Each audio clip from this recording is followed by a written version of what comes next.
Ang mabuting balita ng Panginoon ayon kay San Lucas. Habang nagsasalita si Jesus, may isang babaeng sumigaw mula sa karamihan. Pinagpala ang babaeng nagbuntis at nag-alaga sa iyo. Ang mabuting balita ng Panginoon. Word of the day, hear what God has to say.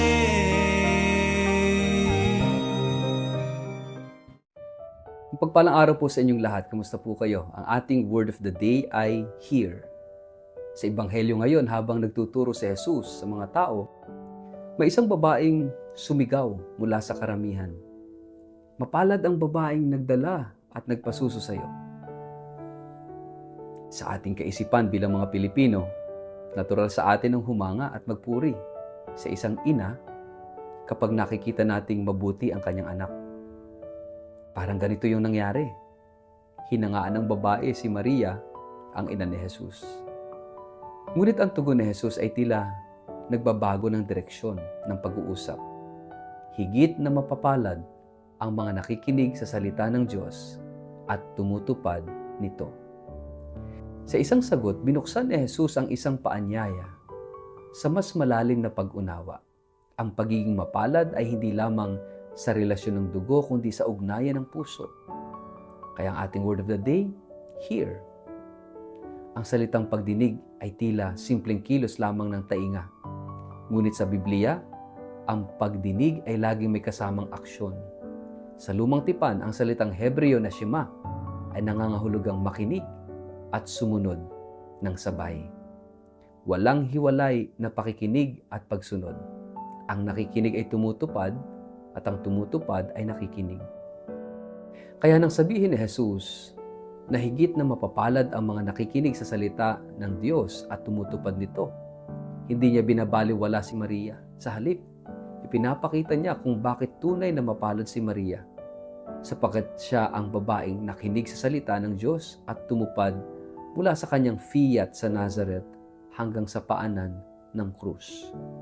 Ang tunay na karangalan sa mata ng Diyos ay hindi nakabase sa posisyon, titulo o relasyon, kundi sa pagdinig na nagbubunga ng pagsunod. Maraming nakakarinig ng salita ng Diyos linggo-linggo sa misa, sa radyo, sa social media, dito sa Word of the Day.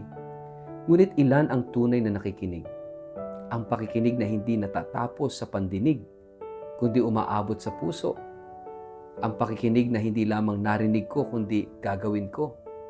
Ang pakikinig na humahantong sa pagbabagong buhay. Sa panahon natin ngayon, puno ng ingay ang mundo. May ingay ng balita, ingay ng opinion, ingay ng social media, ingay ng problema. Sa gitna ng lahat ng ito, mahirap makinig sa tinig ng Diyos. At minsan, kahit nagdarasal tayo, mas tayo ang nagsasalita kaysa nakikinig. Mas tayo ang nagdidikta kaysa nagtatanong. Mas tayo ang humihiling kaysa nagbubukas ng puso.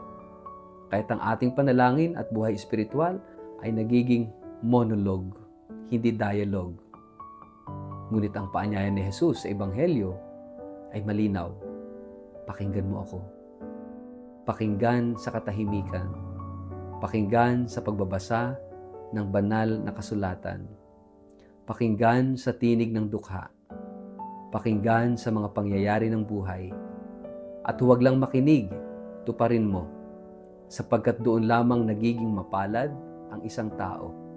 Kapag ang salita ng Diyos ay hindi lang nanatiling tunog, kundi nagiging laman at dugo ng ating araw-araw na buhay. Kung isipin natin ito rin ang sikreto ni Maria. Hindi siya naging mapalad lamang dahil siya ang ina ni Jesus. Naging mapalad siya dahil siya ang unang nakinig sa salita ng Diyos at buong-buong tumugon. Mangyari sa akin ang ayon sa iyong salita. Ang kanyang buhay ay pakikinig na nagbunga ng pagtupad at pagtupad na nagbunga ng paglilingkod. Ito rin yung hamon sa atin bilang mga Kristiyano. Hindi sapat ang maging tagapakinig. Hindi sapat ang nag-a-attend o nagbabasa o nakikinig sa homilya. Ang tanong ay, ano na ang nabago sa akin? Ano na ang binago ko sa aking ugali, sa aking kilos, sa aking pakikitungo sa kapwa dahil sa aking narinig sa Diyos? Kung walang pagbabago, baka hindi pa talaga tayo nakikinig. Baka naririnig lang natin, Ang pagdinig ay paanyaya sa mas malalim na relasyon. Kapag nakikinig tayo, nakikilala natin ang puso ng Diyos. At kapag nakilala natin ang puso ng Diyos, natututo tayong sumunod ng may pagmamahal. At doon nagiging totoo sa atin ang salitang mapalad. Hindi ito basta pangako, kundi karanasan ng presensya ng Diyos na kumikilos sa ating araw-araw na buhay. Tayo ba ay tunay na nakikinig sa salita ng Diyos? Tayo ba ay tunay na tumutupad nito? O nasasanay lang tayong marinig ito ng walang pagbabagong nangyayari sa ating puso at sa ating buhay? Sa ngalan ng Ama at ng Anak at ng Espiritu Santo, Amen. Panginoon, maraming tinig ang bumabalot sa aming buhay. Ngunit turuan mo kaming marinig ang iyong tinig. Buksan mo ang aming tainga at puso upang ang pakikinig namin ay maging pagsunod at ang pagsunod namin ay maging pag-ibig. Gawin mo kaming tulad ni Maria na buong puso niyang tinanggap at isinabuhay ang iyong salita. Sa bawat araw, naway hindi lamang kami makarinig kundi magbago, kumilos at magmahal ayon sa iyong kalooban. Amen. Pagpalain po kayo't ingatan ng makapangyarihang Diyos, Ama, Anak at Espiritu Santo. Amen.